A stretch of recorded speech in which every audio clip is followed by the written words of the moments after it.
बहुत प्राचीन समय की बात है। एक बार सृष्टि में ये सवाल उठ गया कि सबसे बड़ा देवता कौन है। एक तरफ थे भगवान ब्रह्मा, सृष्टि के रचयिता। दूसरी तरफ थे भगवान विष्णु, सृष्टि के पालन करता। दोनों महान थे, लेकिन एक दिन उनके बीच विवाद हो गया।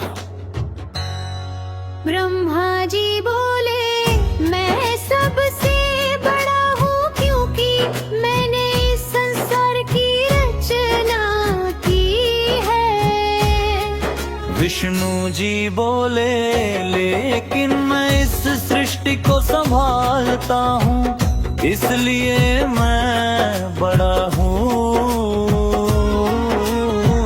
बहस बढ़ती चली गई। उसी समय अचानक ब्रह्मांड में एक अद्भुत घटना हुई। अचानक उनके बीच आकाश से एक विशाल अग्नि का स्तंभ प्रकट हुआ। वह इतना विशाल था कि उसका न तो ऊपर का अंत दिखाई दे रहा था और न नीचे का।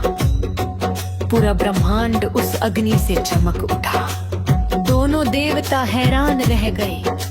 उसी समय उस अग्नि स्तंभ से एक आवाज आई, जो इस स्तंभ का अंत ढूंढ लेगा वही सबसे महान होगा। अब ब्रह्मा और विष्णु ने फैसला किया कि वे इसका अंत ढूंढेंगे। विष्णु जी बोले, मैं नीचे की तरफ जाता हूँ। और उन्होंने वराह का रूप धारण कर लिया और उस अग्नि स्तंभ की जड़ खोजने निकल पड़े। दूसरी तरफ ब्रह्मा जी ने हंस का रूप लिया और ऊपर की तरफ उड़ने लगे। विष्णु जी बहुत समय तक नीचे जाते रहे, लेकिन उन्हें अंत नहीं मिला।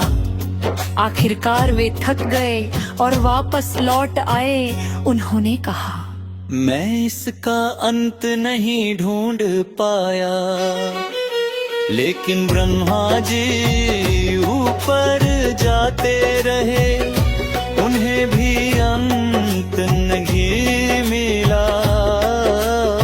तभी उन्हें एक केतकी का फूल गिरता हुआ दिखाई दिया। ब्रह्मा जी ने उससे पूछा, तुम कहाँ से आ रहे हो? फूल बोला, मैं इस अग्नि स्तंभ के बहुत ऊपर से गिर रहा हूँ। तभी ब्रह्मा जी के मन में एक विचार आया। उन्होंने उस फूल से कहा, तुम मेरे साथ चलो और गवाही देना कि मैं इस स्तंभ के अंत तक पहुँच गया था। फूल मान गया। दोनों वापस नीचे आ गए। ब्रह्मा जी ने विष्णु जी से कहा, मैं ऊपर तक पहुंच गया था। केतकी के फूल ने भी उनकी बात की गवाही दी। तभी अचानक वह अग्नि स्तंभ जोर से चमकने लगा और उसी स्तंभ के बीच से प्रकट हुए स्वयं भगवान शिव। उनकी आंखों में तेज था और चारों ओर दिव्य प्रकाश फैल गया। भगवान विष्णु तुरंत समझ गए और उन्होंने शिव जी को प्रणाम किया।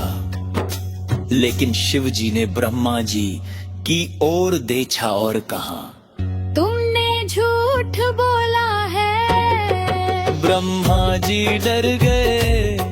तभी शिव जी बोले, इसलिए पृथ्वी पर तुम्हारी पूजा बहुत कम होगी।